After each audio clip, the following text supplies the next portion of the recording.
Rick Harrison's life is in freefall. Adam is gone. Chumlee is facing life behind bars. And the Pawn Stars empire, once a shining beacon of success, is now collapsing under the weight of betrayal, lawsuits, and financial ruin. Everything Rick built, everything his father left behind, is slipping through his fingers. Tune in, because the next disaster is already on its way. And this time, Rick might not survive the fall.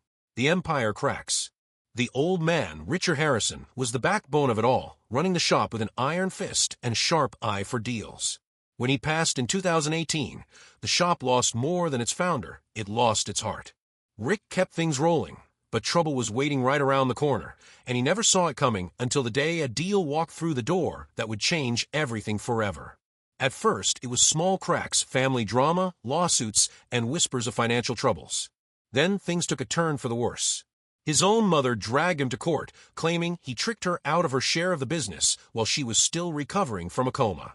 She wanted $500,000 and even tried to stop him from selling off any shop assets. It was a brutal family battle, and the public ate up every second of the drama. Then came the real gut punch. His son Corey found himself tangled up in one mess after another. The sharp-tongued, cocky negotiator fans had grown to love was now making headlines for all the wrong reasons. He trashed a rental RV, got into fights, and left a trail of unpaid debts. That was just the start. Then there was Chumlee, the goofy sidekick who stole the show with his clumsy antics. Off-screen, though, he was a walking disaster. His house was raided, and the cops found enough drugs and weapons to make anyone nervous. The worst part? He was facing serious charges that could have sent him away for years. He dodged hard time with a plea deal, but his reputation was toast. Pawn Stars wasn't just a business, it was an empire. Fans tuned in to see rare collectibles, bizarre finds, and Rick's legendary negotiating skills. But behind the scenes, things were far from perfect. The lawsuits kept piling up. The family drama exploded. And even the so-called experts who helped authenticate items weren't immune to scandal. One of the show's toy specialists got caught up in a domestic violence case, while a sports memorabilia expert was exposed for passing off fake collectibles. The shop itself was struggling, too. At its peak, the business raked in millions. Then the pandemic hit, and suddenly they were barely scraping by with $37,000 a year. Rick tried to keep things afloat by launching Pawn Plaza, a retail complex meant to bring in more customers. Instead, it flopped, with shop owners blaming him for not promoting it enough. More lawsuits followed, and Rick's grip on the empire started slipping. Pawn Stars wasn't the same anymore. The magic was gone. What used to be fun, spontaneous deal-making now felt scripted. The negotiations seemed forced. The excitement faded. And the personal drama overshadowed everything else. Rick saw the writing on the wall. The show wouldn't last forever, and he needed to secure his fortune before it all collapsed. Real estate, new business ventures, he tried everything to stay ahead. Despite all the chaos, the pawn shop doors stayed open. Sellers still walked in hoping for a big payday, only to be hit with Rick's signature low-ball offers. A guy came in holding a British banknote, defaced by the infamous street artist Banksy. Convinced he had a gold mine, Rick barely glanced at it before calling it vandalized cash. An expert confirmed it was real, but not as rare as the seller thought. He walked out with $400, not exactly the jackpot he'd imagined. A cool piece of history, sure, but not exactly a hot-ticket item. He wanted $400, Rick countered with $200, and after some back and forth, they settled at $265. The shop used to be full of big wins. Now it was just another piece of a crumbling empire. A seller with a panoramic photo of a Vegas airfield from World War II thought he had something special. Rick didn't even blink. Just because it's old doesn't mean it's valuable. He offered $100. The seller walked out, crushed. A Civil War-era revolver showed up next. Rare? Yes. Practical? Not so much. The seller wanted $1,800. Rick brought in an expert who confirmed its authenticity, but pointed out why it wasn't exactly a popular gun back in the day. Rick offered $800.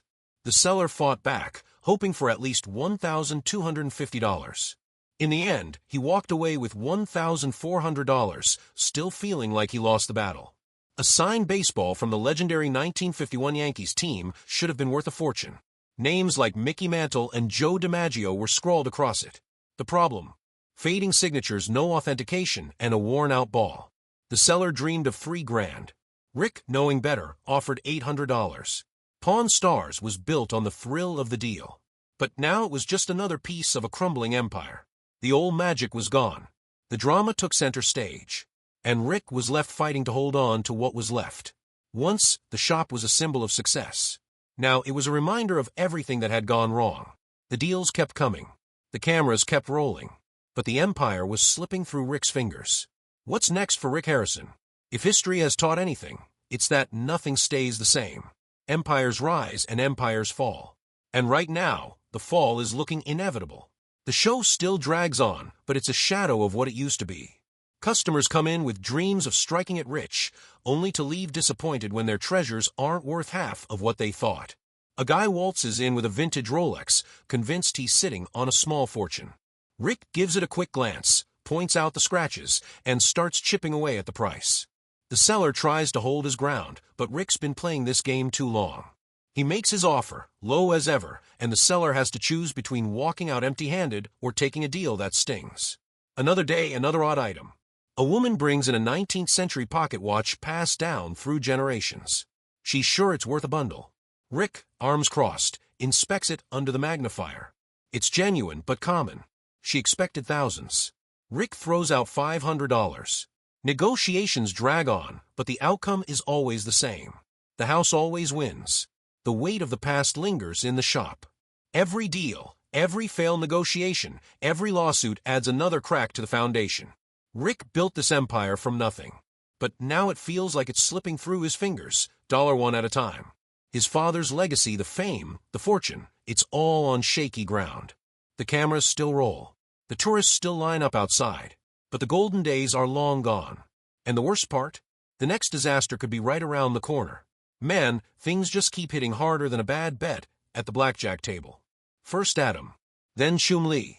And now here I am, staring at the walls of the pawn shop, wondering what else the universe can throw my way. The shop used to be a place of deals, of characters. Now it's just another story of an empire crumbling before our eyes. Walking through the door with their wild collections, I did what I do best, turning someone else's forgotten treasure into my next big score. But now, it all feels like an echo of what used to be. Some days are routine, but then something unexpected walks through the door. Bargaining with ghosts, statues, and masters.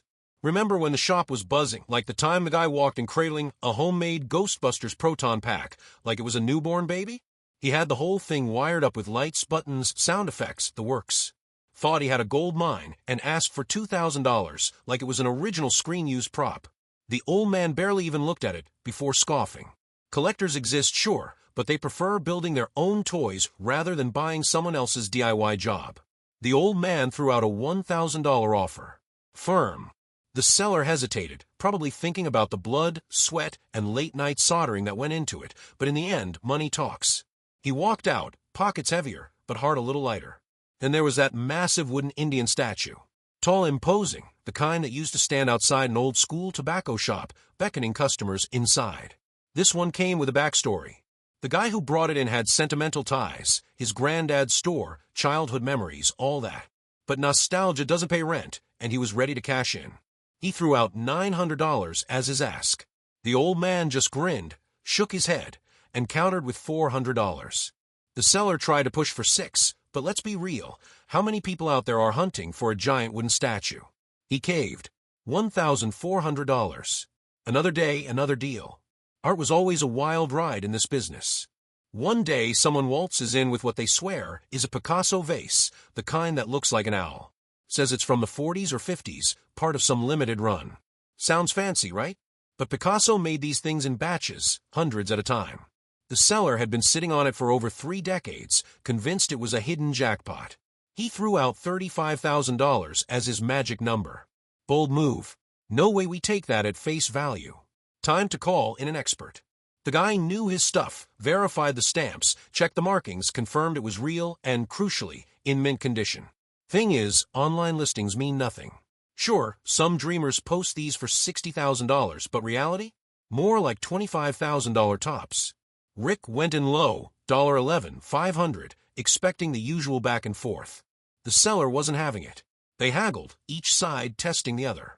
And in the end, $17,000 sealed the deal. Not bad for an old vase collecting dust for decades. Then, just as we were catching our breath, another Picasso piece showed up, a frame print from the 50s called Goat's Skull, on table. The owner had it appraised ages ago and thought $16,000.